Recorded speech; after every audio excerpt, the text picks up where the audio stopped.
पहले हुआ लेंसकार्ट के आईपीओ की धमाल और अब हुआ ग्रो के आईपीओ का धमाल। ये आखिरकार हुआ क्या और क्यों, चलिए समझते हैं।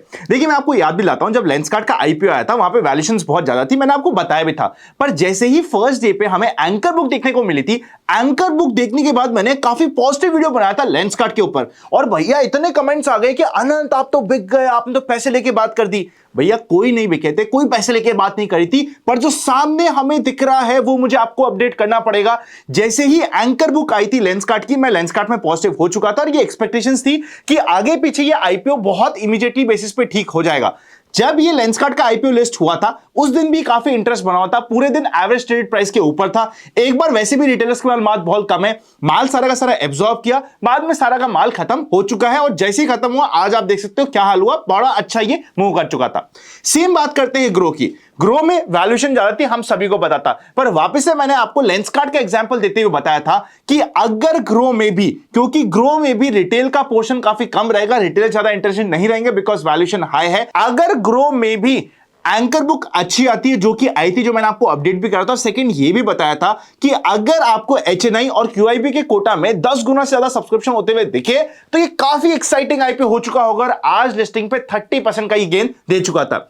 इवन जो हमारी म्यूचुअल फंड की कम्युनिटी, जहां पे हम एजुकेशन पर्पस की चीजों को सिखाते हैं, समझाते हैं, वहां पे भी डिस्कस किया था कि यार मेरे को ये पर्सनली पॉजिटिव क्यों लग रहा है और क्यों मैं यहां पे अप्लाई कर रहा हूं, ये मैंने वहां पे डिस्कस करके कुछ सिखाने की कोशिश करी थी।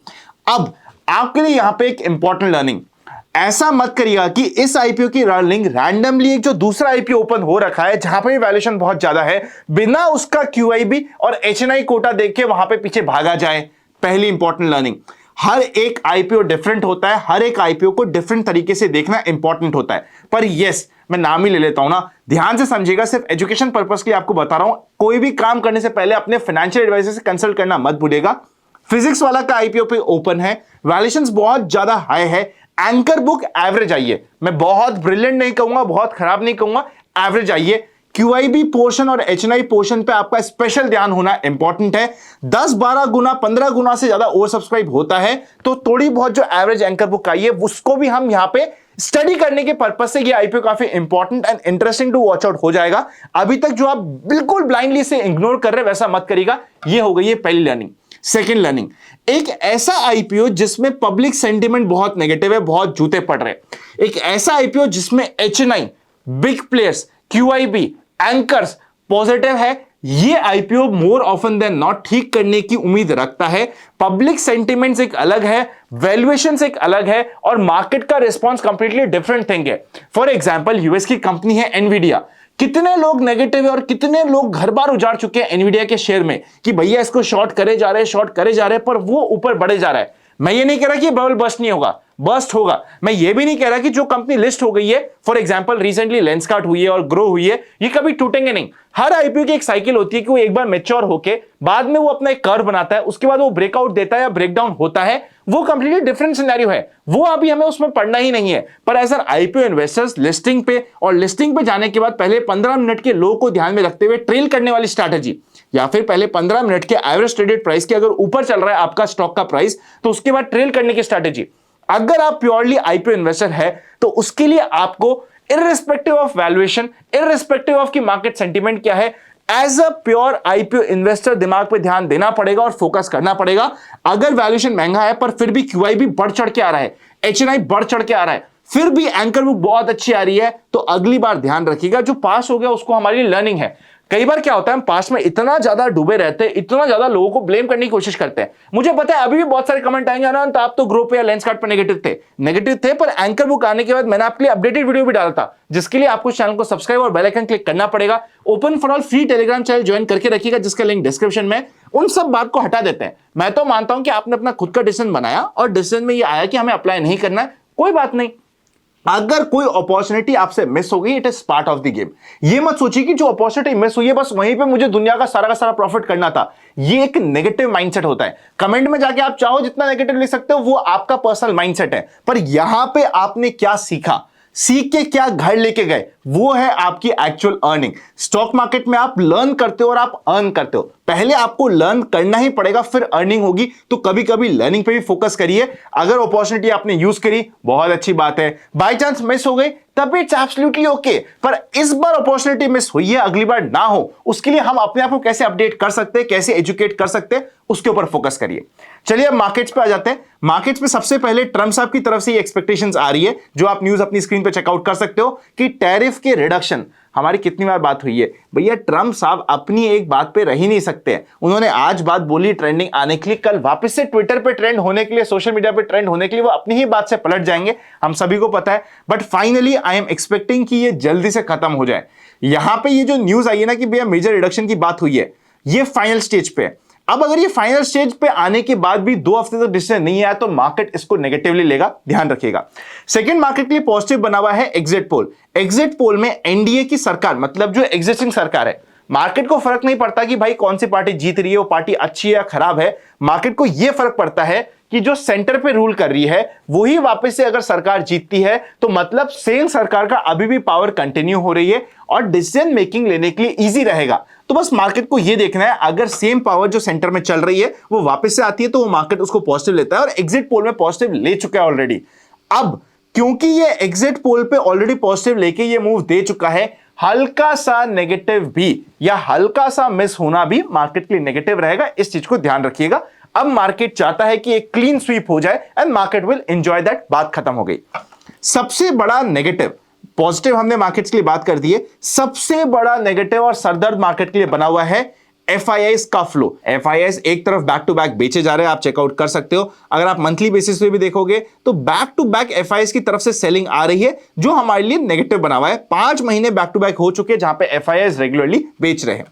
एफआईआईस का रुकना या एफआईआईस का बने रहना will be important for the market. यहां पे हम एक्सपेक्ट क्या कर रहे हैं कंप्लीट सिनेरियो में, वो मैं आपको बताता हूं। यूएस में एआई बबल हो रहा है। एआई बबल होने के कारण वहां पे ज्यादा मार्केट की अपॉर्चुनिटीज मिल रही है, प्लस लग रहा है कि यार अभी यूएस की तरफ या डेवलप्ड इकोनॉमीज में ज्यादा पैसा जा रहा है। जब ये कंप्लीट सिनेरियो खत्म होगा, उसके बाद कभी करेक्शन आएगा because of this AI bubble. क्योंकि मैंने आपको एक बार लास्ट वीडियो में भी यही बताया था कि एआई का बबल बन रहा है, बबल बस्ट भी होगा, पर तब होगा जब सब किसी को लग जाएगा कि ये बबल कुछ नहीं होता, दिस इज न्यू नॉर्मल, तब बस्ट होगा। तब तक ये बबल कंटिन्यू रहने की एक्सपेक्टेशन है और बबल में और हवा बढ़ने की एक्सपेक्टेशन है, आप ये समझ सकते हो। इस सिनेरियो में जब तक ये सिनेरियो बदलेगा नहीं, एफआईआईएस का फ्लोज इंडिया में बहुत ज्यादा ड्रास्टिकली पॉजिटिव हो जाए, मुझे एक्सपेक्टेशंस नहीं है भाई साहब। पर जिस समय ये पॉइंट ऑफ चेंज आ रहा होगा, अगले 1 साल में वापस से, मैं हर बार कहता हूं कि आपको लाइफ में 3 से 4 बड़े मौके मिलेंगे जहां पे आप पैसा कमा पाओगे। वो क्या मौका आने की मार्केट बहुत पास जा रहा है? शायद हां। उस समय क्या आपको मार्केट में इन्वॉल्व होना जरूरी है? Absolutely yes. तो मार्केट पे ध्यान रखिए, मार्केट आपको बड़ा मौका देगा, क्योंकि वापस से एक मेजर शिफ्ट होगा डेवलप्ड इकोनॉमी से डेवलपिंग इकोनॉमी में पैसा आने का। इस शिफ्ट के ऊपर कभी आप कहोगे तो मैं डिटेल में आपको साइकोलॉजी बेसिस पे पॉइंटर समझाऊंगा। वैल्यूएशंस इंडियन मार्केट में मैं नहीं कह रहा कि बहुत सस्ते हैं, पर लार्ज कैप्स में अभी बहुत महंगे नहीं बचे हैं, ठीक वैल्यूएशंस है। स्मॉल कैप मिड कैप में ऑब्वियसली बहुत हैवी हाई वैल्यूएशंस है। पर कीपिंग एवरीथिंग असाइड, एफआईआईएस का फ्लो जब इंडिया में पॉजिटिव होगा, that will be a big positive, जिसके ऊपर हमारा ध्यान बना रहेगा। फाइनली निफ्टी के चार्ट पे नजर डालते हैं। यहां पे चार्ट बहुत सिंपल बने, 50 डे मूविंग एवरेज से परफेक्टली बाउंस आया है। बढ़ते बढ़ते 4 दिन हो चुके हैं, कल 5वां दिन है। 26,000 का एक साइकोलॉजिकल रेजिस्टेंस लेवल है, जिसके ऊपर ध्यान रहेगा, जहां से रिवर्सल आने की एक्सपेक्टेशंस होती है।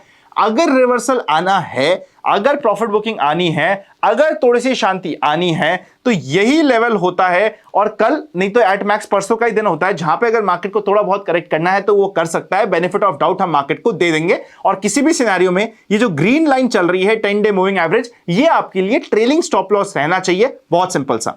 50 डे मूविंग एवरेज से बाउंस बैक किया, विच इज गुड। अगली बार करेगा नहीं करेगा हमें नहीं पता।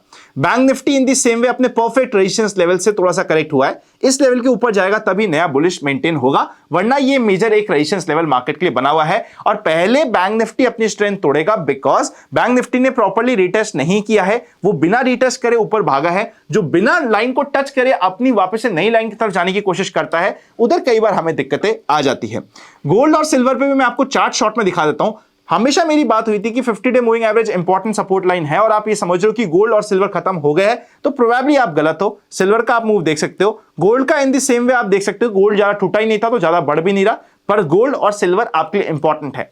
क्रिप्टो में बात कर लेते हैं, क्योंकि हम सभी एसेट क्लास को डिस्कस कर रहे हैं। अगर बाय चांस आप क्रिप्टो में काम करना चाहते हो तो डेल्टा एक्सचेंज इंडिया का लिंक डिस्क्रिप्शन में है। डिस्क्रिप्शन में आपको एक फॉर्म भी मिल जाएगा जहां पे हमारी प्राइवेट कम्युनिटी है, वहां पे हमने अभी फ्री उन्हें कोर्स दिया था 5 दिनों का, जहां पे एल्गो सिखाया था, एल्गो खुद बना के दिए, कुछ एग्जाम्पल्स भी दिए, कुछ एल्गोस भी दिए। वो सब आप ज्वाइन करना चाहते हो, डिस्क्रिप्शन में लिंक और फॉर्म है, आप चेकआउट कर सकते हो। सिंपल सा एनालिसिस है आज के दिन क्रिप्टो का, बिटकॉइन का।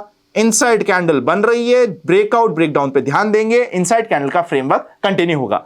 By the way same inside candle आपको इथेरियम पे भी मिल जाएगी, मैं आपको दिखा देता हूं बिकॉज सारे चार्ट डिस्कस हो रहे हैं। ये इनसाइड कैंडल बन गई आपकी इथेरियम की भी, और इथेरियम की इनसाइड कैंडल पे भी फोकस रहेगा। अगर वीडियो अच्छा लगा तो लाइक कर दीजिएगा, मिनिमम 4000 लाइक्स तो हम इस वीडियो पे डिजर्व करते ही है। हैप्पी लर्निंग एक इंपॉर्टेंट वीडियो भी आपकी स्क्रीन पे आ रहा है, पॉडकास्ट है, चेकआउट करे बिना मत जाइएगा। सी यू वेरी सून।